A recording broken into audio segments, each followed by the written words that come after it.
vraiment, c'est mystérieux. Marie, alors j'en suis Oui, arrivé oui. à cette conclusion-là. Moi, avant cela, je n'étais pas pour la Terre plate. J'ai découvert ça il y a quelques années. Et suite à cela, moi, toutes mes recherches, je ne comprenais pas parce que je pensais que j'étais dans l'erreur totale, j'étais dans le faux. Et je regardais un peu tout ce que l'homme avait découvert, ce que l'homme était en train de découvrir. Et un jour, je suis tombé sur des sphères. J'étais tombé sur des publications de Semir Osmanovic, celui qui a découvert les pyramides de Bosnie, et il avait découvert des sphères, les fameuses sphères là. Oui. Oui, j'en avais entendu. Oui, on a entendu parler de ça, oui. Ouais, alors, j'avais lu des rapports d'analyse chimique et je leur avais écrit, je leur avais dit, écoutez, les analyses que vous avez soumises, parce qu'on a retrouvé plusieurs métaux dans les couches successives, c'est-à-dire par couche, il y avait plusieurs métaux. Alors, eux, ils ont pensé, ils parlaient d'extraterrestres, de civilisations anciennes, et moi, je leur ai parlé de fossiles, de fruits, de noyaux de fruits d'arbres géants. Pourquoi? Parce que quand j'ai vu des photos et j'ai vu ces structures octogonales, hexagonales, comme par exemple la tour du diable, et après on en retrouve en Irlande, partout dans le monde. Et là, je me suis dit, mais comment est-ce possible que le monde actuel passe au travers de cela? Pourquoi? Parce que là, nous avons la mutation de la matière. Alors, la mutation de la matière ne peut avoir lieu qu'avec l'hydrogène. C'est-à-dire que l'hydrogène, l'élément le plus léger qui puisse exister dans notre monde, eh bien, lui, il va transporter avec lui, et sous l'agissement d'un courant électrique, les autres matières pour les combiner et les recombiner à l'infini. C'est ce qui va créer notre monde, notre Terre.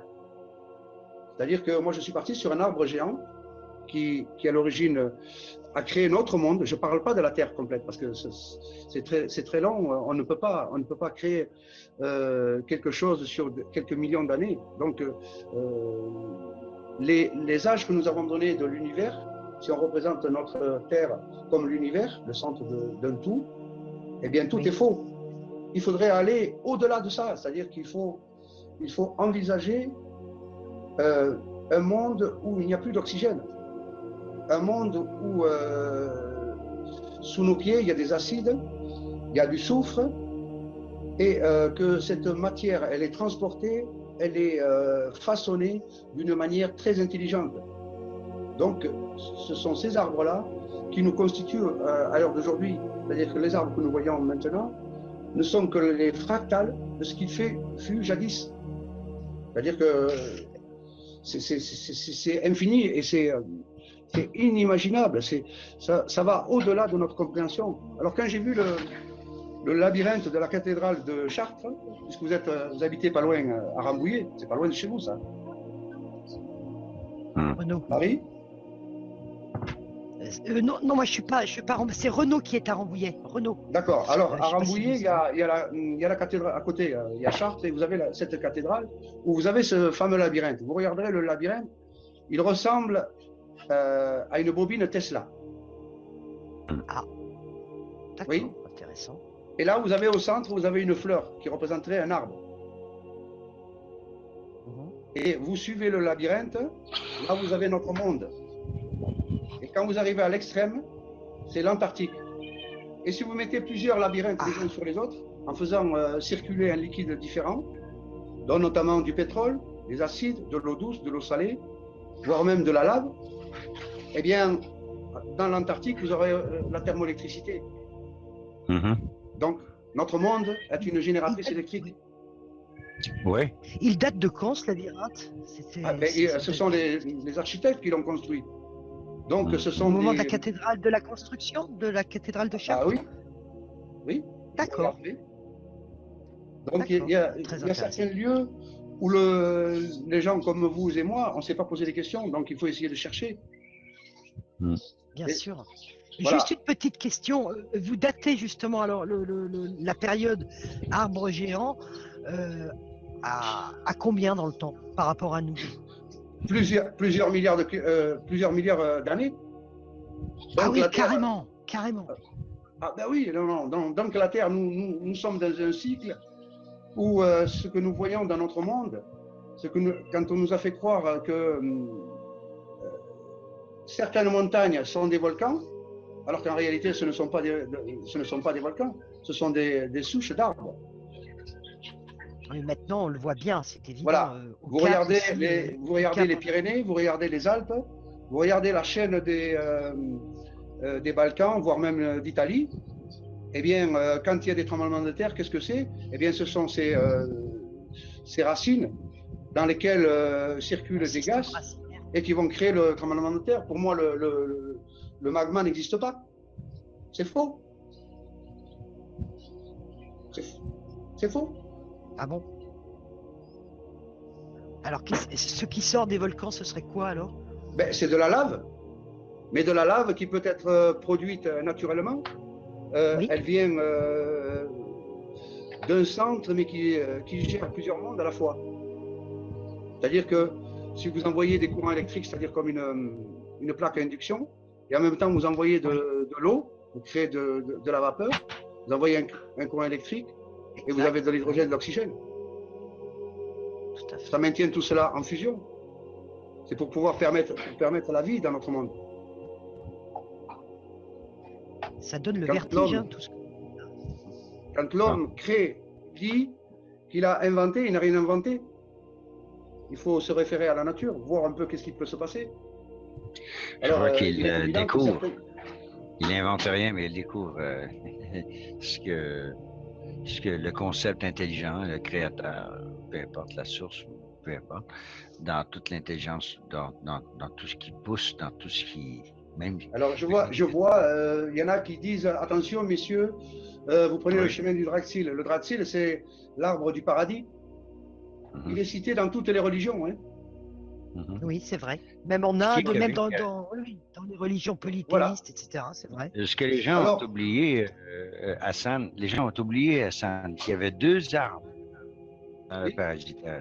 Il y avait l'arbre de la vie qui était au centre du paradis et il y avait l'arbre de la connaissance du bien et du mal. Alors, ce qui est bizarre... Non, laisse-moi juste terminer. C'est que, je veux juste terminer, je sais pas ce que tu dis, parce que justement, je voudrais avoir ton miroitement de ça. C'est que Ève mangea de la pomme et le serpent... C'est la mauvaise traduction. Non, oui, je comprends. Peu importe. Peu importe, on met la merde sur la tête de la femme, donc quoi que c'est elle qui a succombé. Okay. Mais, tout de suite après, les Elohim, heureusement qu'ils n'ont pas mangé de l'arbre de la vie, sinon ils seraient égaux à nous. Tout à fait. Suspension, et nous ne pourrions pas les contrôler comme nous le faisons. Alors, il ne fallait surtout pas toucher à l'arbre de la vie. On s'en foutait de l'arbre de la connaissance du bien et du mal. C'est important pour que les humains soient capables de discerner, d'avoir un discernement ce qui est bien, ce qui est mal. C'est-à-dire, quand même, on ne commencera pas à enculer des animaux, là. Tu comprends?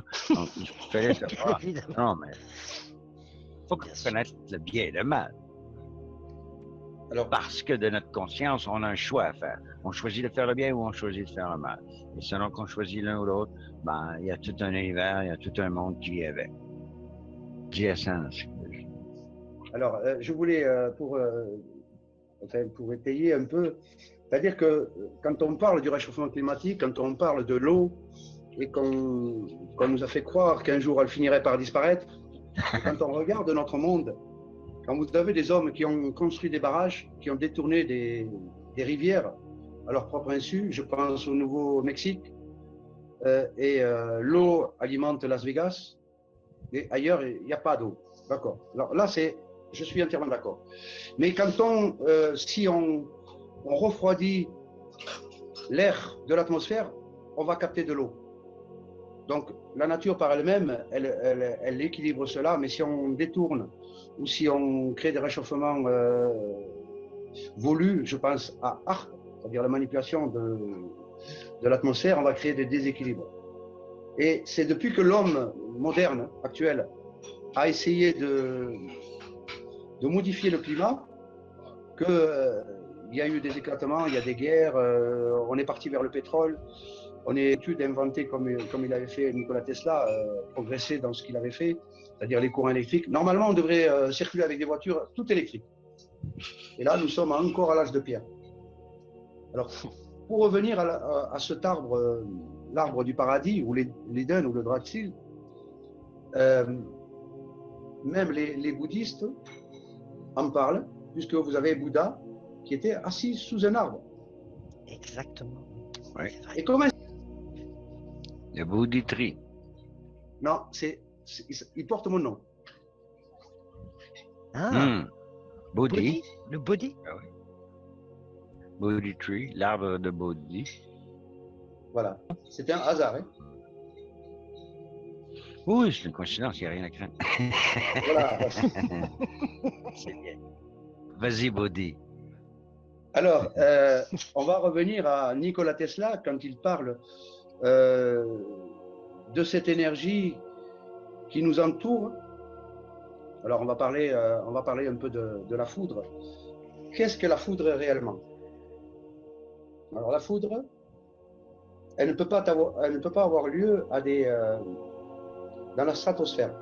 Donc, la foudre, elle est juste dans la couche où est l'air, où est l'eau. Alors, jusqu'à aujourd'hui, on disait que ce sont les nuages qui envoyaient le courant électrique vers la Terre. Mais on n'a jamais considéré que le courant électrique montait de la Terre pour arriver dans les couches nuageuses, donc dans un condensateur. C'est-à-dire que le nuage, c'est un condensateur. Le chaud et le froid, puisque le courant électrique va monter. Une fois qu'il va atteindre la stratosphère, c'est-à-dire le nuage, eh bien, vous allez avoir la pluie. Et vous allez avoir, c'est-à-dire que c'est une électrolyse de l'air, une électrolyse de la molécule d'eau.